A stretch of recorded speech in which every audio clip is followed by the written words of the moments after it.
Welcome to the P.A.S. Report podcast. If you're tired of censorship, outraged by government abuses, and thirsty for real insights, then you're in the right place. Get ready, because here, the fight for freedom never ends. Here's your host, Professor Nick Giordano. What's up, everyone? Welcome to the P.A.S. Report podcast. This is your host, Nick Giordano. I'm glad you've joined me today. Make sure that you are following and subscribe to the podcast so you never miss an episode. Also, visit the P.A.S. Report website, pasreport.com, and share this episode with your family and friends. There's a lot taking place out there. Yesterday was the memorial for Charlie Kirk. You had tens of thousands of Americans traveling to Arizona to attend this memorial service, and it really shows you the impact that Charlie Kirk had on millions of Americans. It really is extraordinary. We're seeing people join Turning Point USA. We're seeing chapters being started, and I think it's really struck a chord a lot with people because, let's face it, especially with the younger people, this is the first real assassination that they've witnessed. And with the days of social media, the days of just pulling out a phone, recording everything, the image was so powerful, the video, and it's hard to watch, but we cannot deny its impact. Unfortunately, it hasn't led to a cool down of rhetoric, particularly from the left. We keep on hearing people that are calling Republicans Nazis and fascists. You would think that the Democrats would revisit their playbook. You know, Senator Chris Murphy constantly going out there saying we're at war and democracy's over in the United States and you have to do whatever it takes by any means necessary to push back against the Trump administration. Haven't they learned anything? It would be really nice if they came out, the Democrat leadership, and like I said last week, state that no longer will it be acceptable to use Nazi and fascist rhetoric. Enough with the talk of the end of democracy. The reality is that rhetoric isn't helping anyone.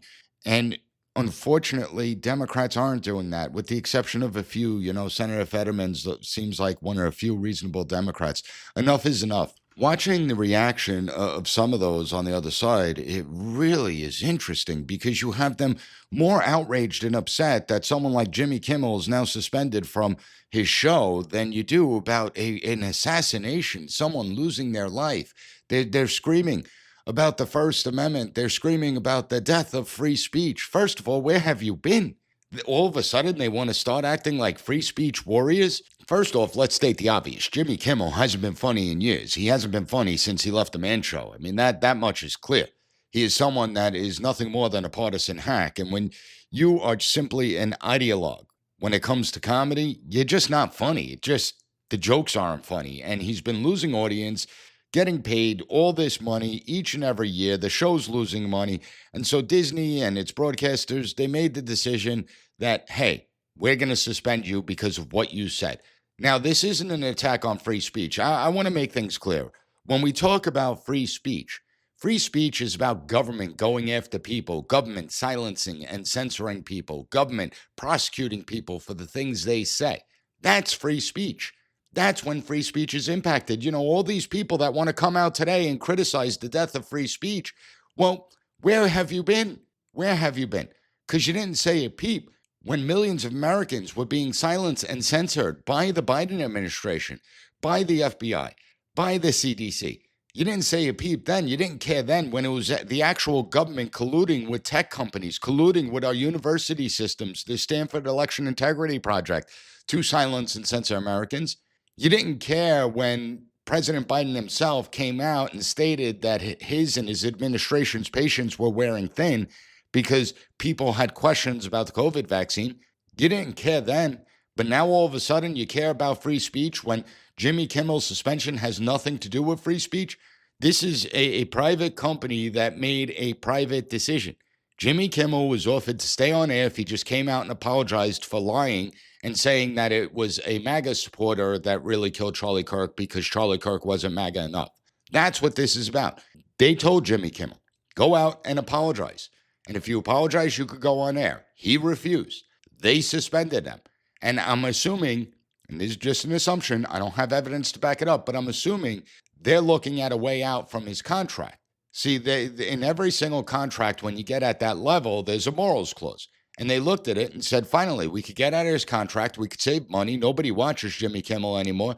And so let's invoke the morals clause. But it's so much deeper than that, because when the left screams about employees being fired, listen, you have a responsibility out there.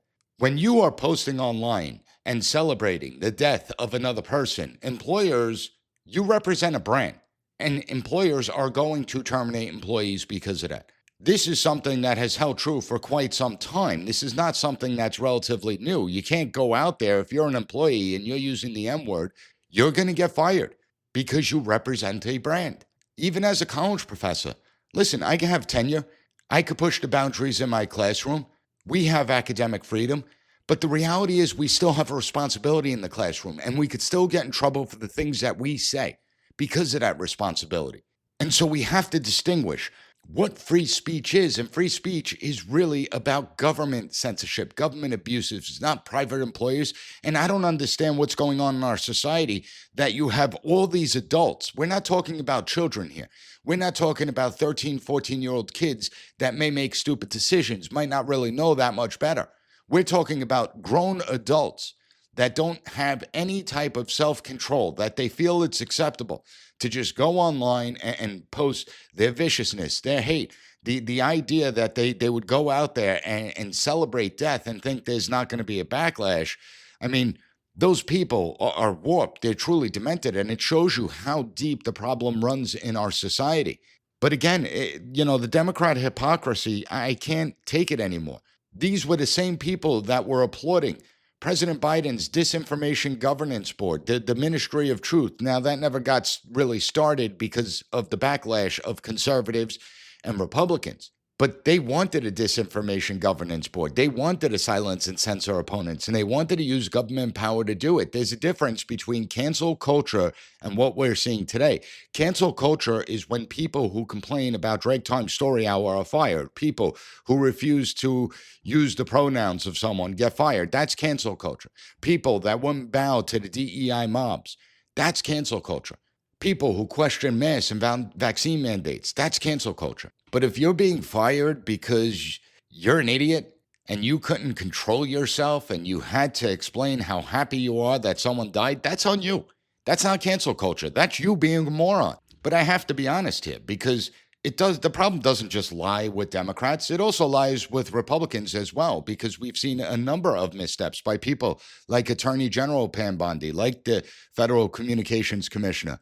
People like power. We have to recognize that. And it doesn't matter what political party they belong to. Last week, the Attorney General said something, and I want everyone to take a listen. There's free speech, and then there's hate speech. And there is no place, especially now, especially after what happened to Charlie, in our society. Do you see more law enforcement going after these groups who are using hate speech and putting cuffs on people so we show them that some action is better than no action? We will absolutely target you, go after you, if you are targeting anyone with hate speech, anything. And that's across the aisle. Now, I want to say this clearly, because I put out a post on social media last week, and there was some pushback from Republicans that it's about time Republicans are going after this hate speech. It's about time Republicans need to do more. And they kept on pointing to threatening and violent speech. Understand, it is illegal to threaten anyone. It's illegal to harass other people. It's illegal to call for acts of violence against individuals. That's not hate speech. Those types of speeches are already illegal.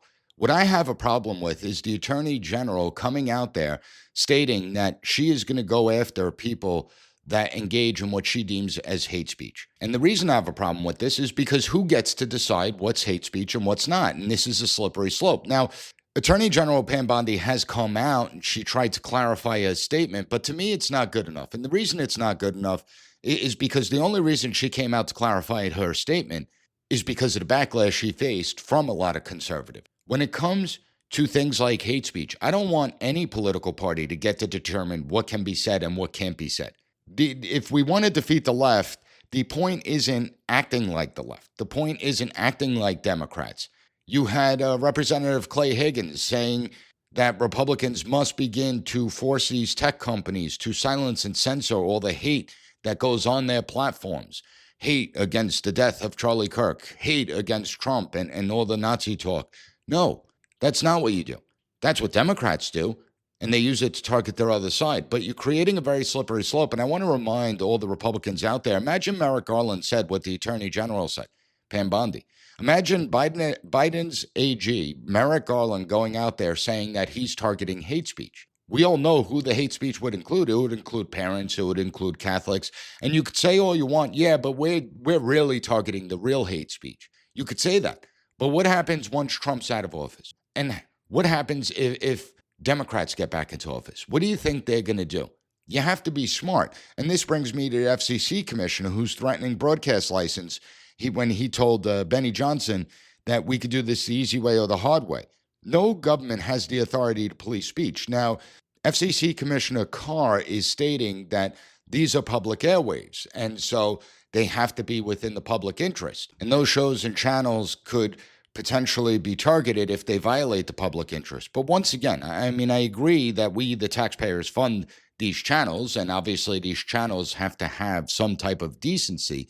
But who gets to decide what's in the public interest? I mean, if I'm looking at half the shows that are on TV today, I mean, I could argue that most of them aren't in the public interest. They may be entertaining, but they're not in the public interest. They glorify some pretty horrible things. They glorify some pretty indecent things, immoral things, glorifying drugs and alcohol, violence. But I also recognize how easily that could be abused, what's in the public interest. And I recognize when Democrats get back into power, how easily they can manipulate what's in the public interest. Remember, these are the same people that say that those that believe in pro-life hate women and want to take away women's reproductive rights. These are the same people that want to look at Catholics as radical domestic violent extremists.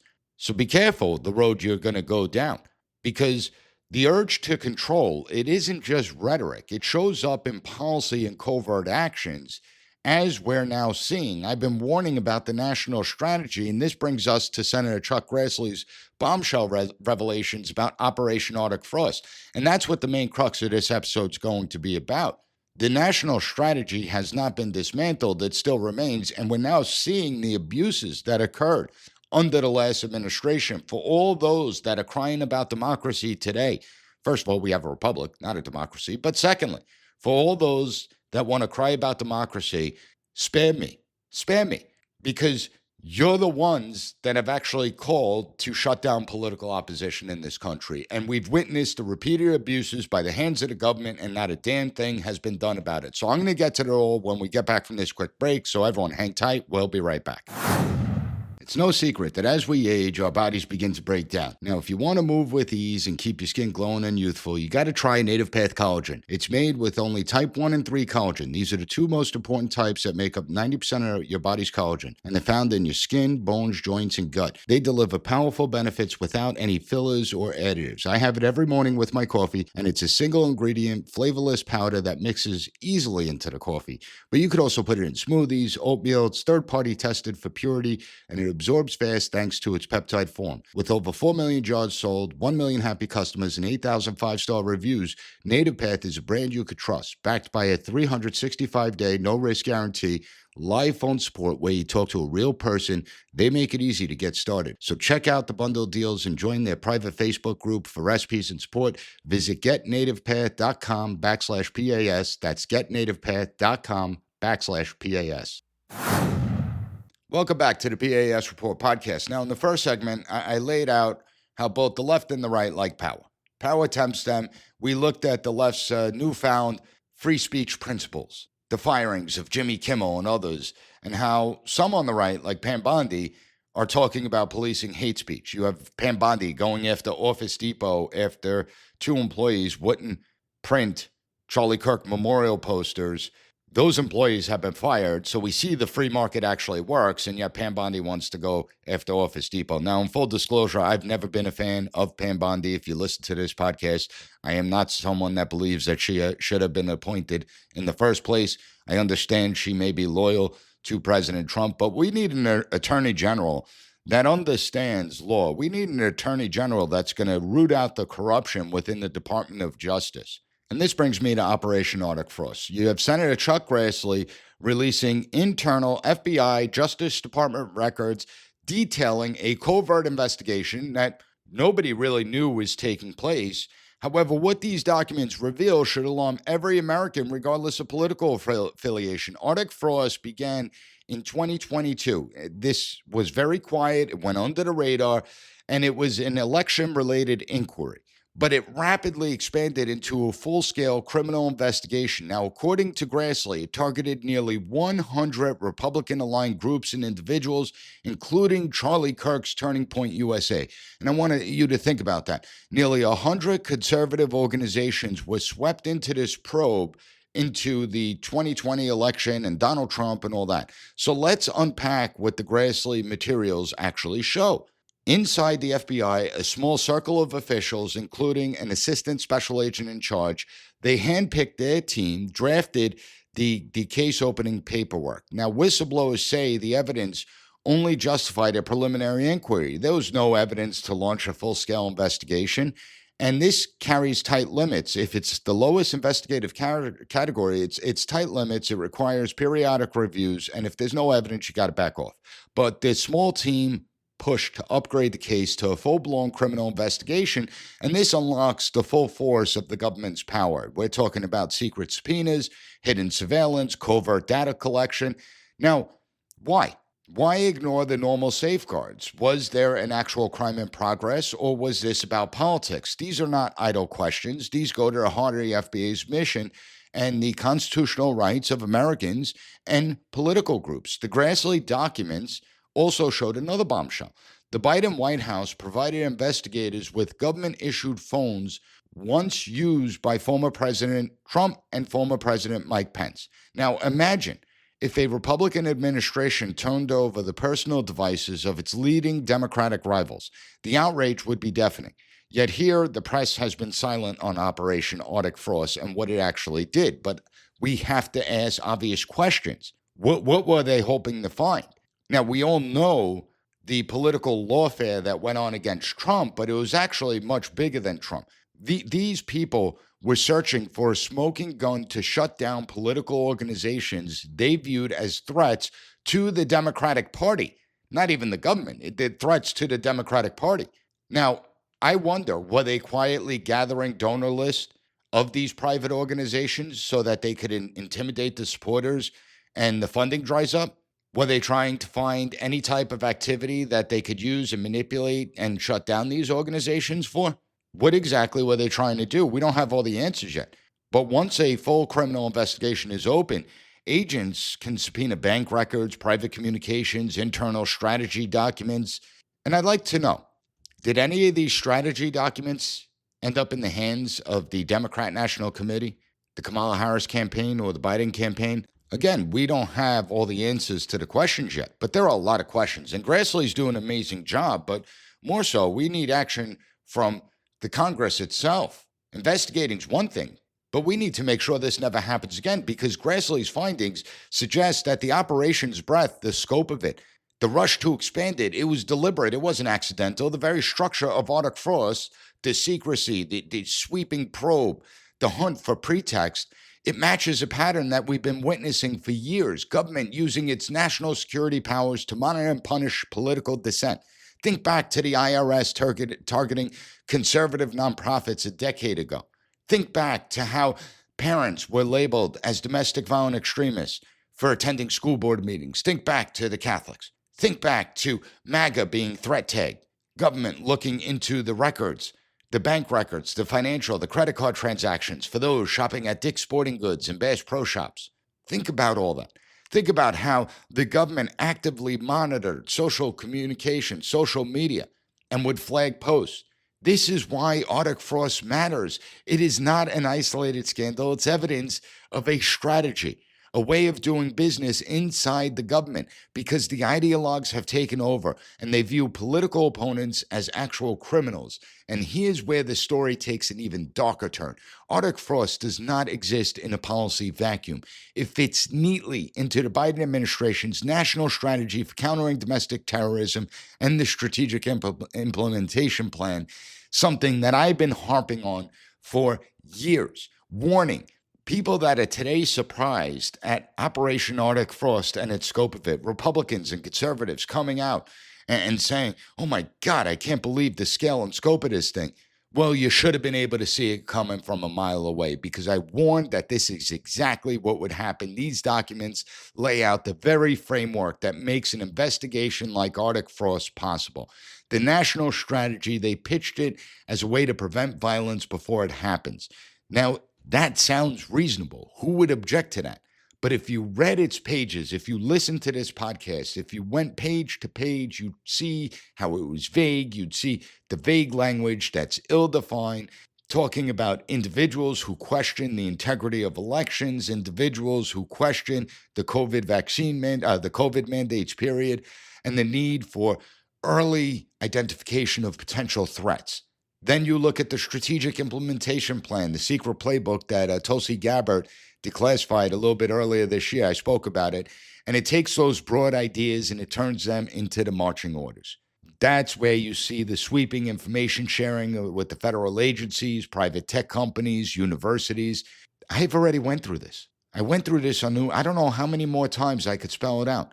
I explained the government university partnerships, like the Election Integrity Project, that was nothing more than a DHS operation, where they were flagging posts and making social media censor those posts, silencing millions upon millions of people during the 2020 election.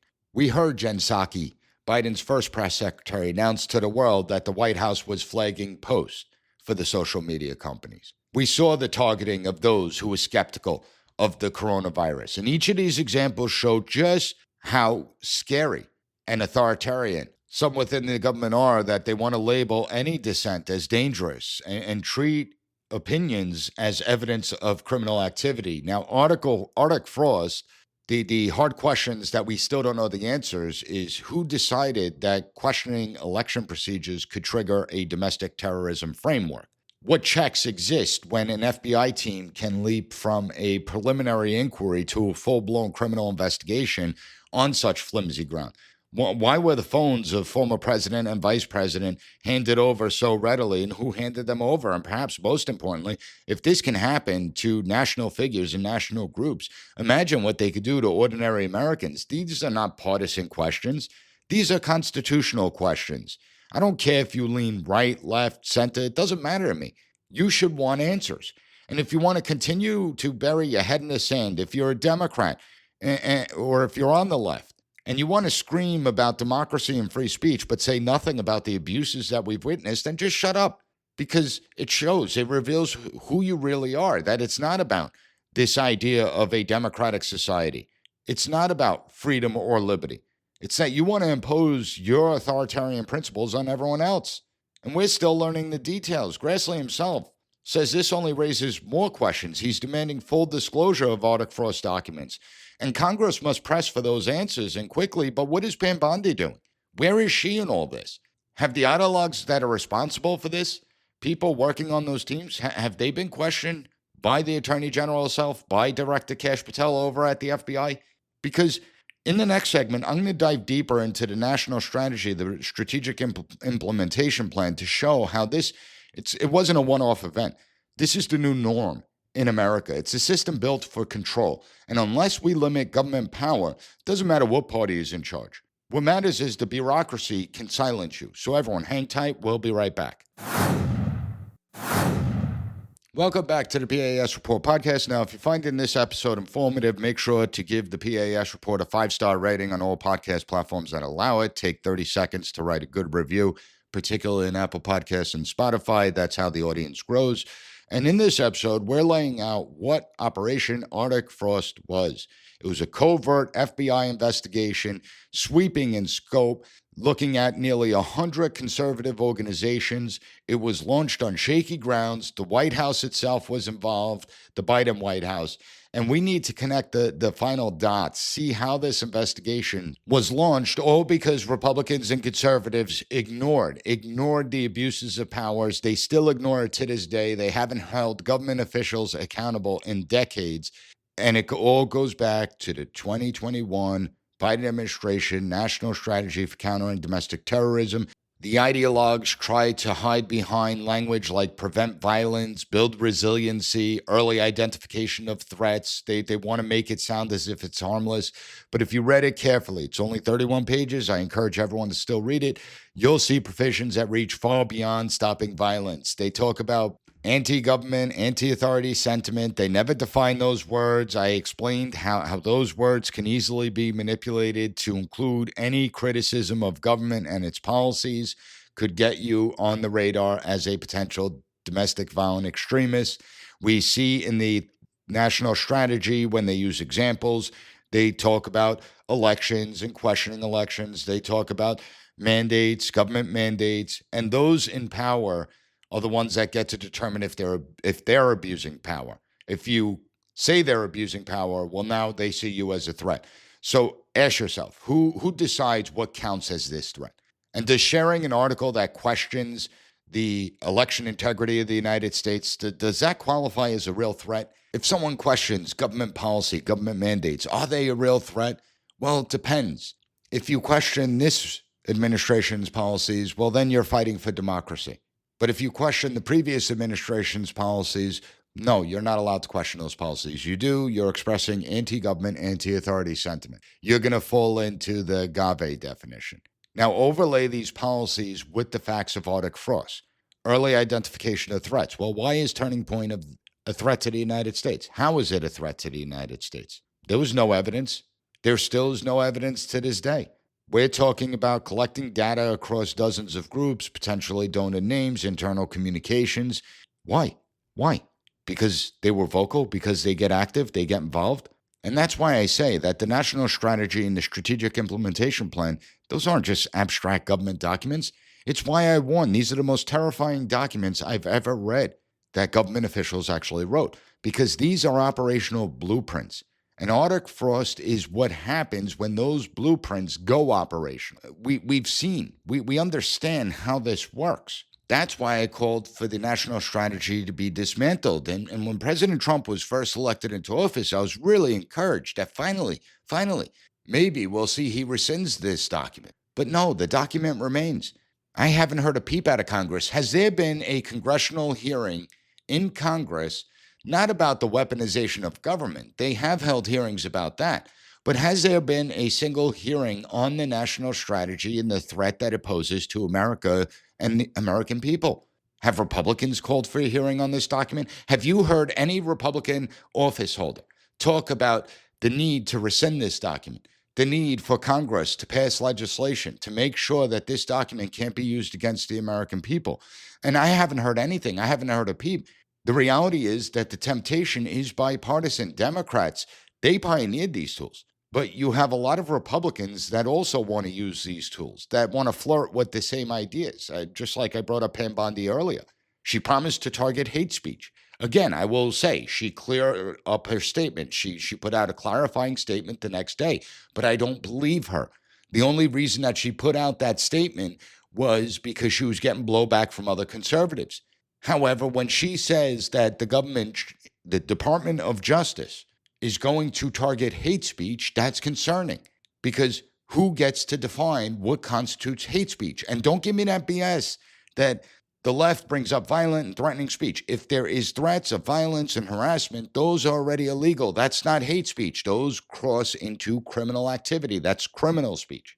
And so you could investigate them. You could prosecute them. I do not want any political party having the power to decide what speech is acceptable and what speech is not acceptable, what opinions are acceptable and what opinions are not acceptable. You had the Biden administration investigate political opponents simply because they didn't like the way they thought. You had the Biden administration investigate ordinary Americans, like parents, like those with deeply held religious convictions, all because it didn't fit their narrative.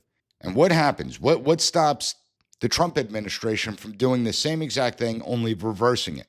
But this goes far beyond any one politician, one president, and the political parties themselves. We don't know who's going to be in power 5 years from now, 10 years from now, 15 years from now.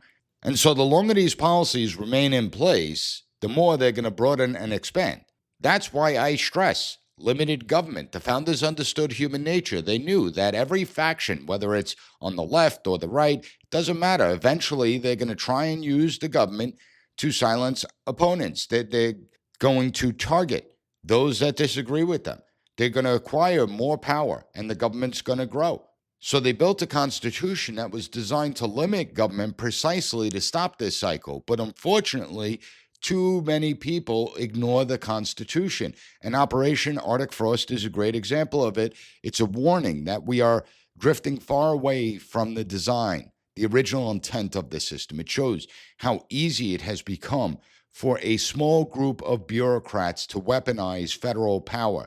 And for all you people out there that think, all right, now we're safe because Trump's in office, understand the bureaucracy existed before Trump. It's going to exist after Trump. That is where the real threat lies, not necessarily with Democrats. I mean, the ideology within the bureaucracy obviously leans Democrat. It leans to the left. But what I'm talking about goes far beyond that. I'm talking about the bureaucracy, as I routinely say, as a fourth branch of government that tries to operate independently from the legislative branch, independently from the executive branch. They don't recognize the chief executive officer, the president of the United States, as the one that has authority over what they do, of how they run their agencies and departments. They think they're immune to the checks and balances, the separation of powers. And it's all because the elected officials don't use their constitutional powers to rein in this animal. People better wake up to what's really happening out there, and we need full transparency. Every Arctic Frost document has to be released, declassified. I'm talking emails, legal memos, approvals. Sunlight is the best disinfectant. Second, we need real congressional oversight. Congress needs to hold open public hearings with subpoena power and question every single official, get them on record, who authorized, who managed this operation, why were they targeting conservative groups. We need legislative limits. We need lawmakers that start introducing legislation that begins to dismantle this abusive, corrupt bureaucracy. We need serious people at the Department of Justice and the FBI. What are they doing? Now, I know Director Kash Patel is the one that sent this information to Grassley, but I want to hear more. What exactly is he doing to root out this corruption within the agency? And why hasn't he taken a page out of Tulsi Gabbard's book? Why hasn't he reduced agency staff by 40%? Why hasn't he himself declassified all the documents that exist and put it out there? If people in this administration are unwilling to introduce accountability in the system, are unwilling to give up the power that has been acquired within their agencies and departments, are unwilling to release information, then they need to go as well. Enough's enough. We have a responsibility and obligation to call out abuses no matter where we see them. We have an obligation to push for a government that is open, that is transparent, that is limited in its power and scope. We have an obligation to defend free speech, even when it protects views that we dislike.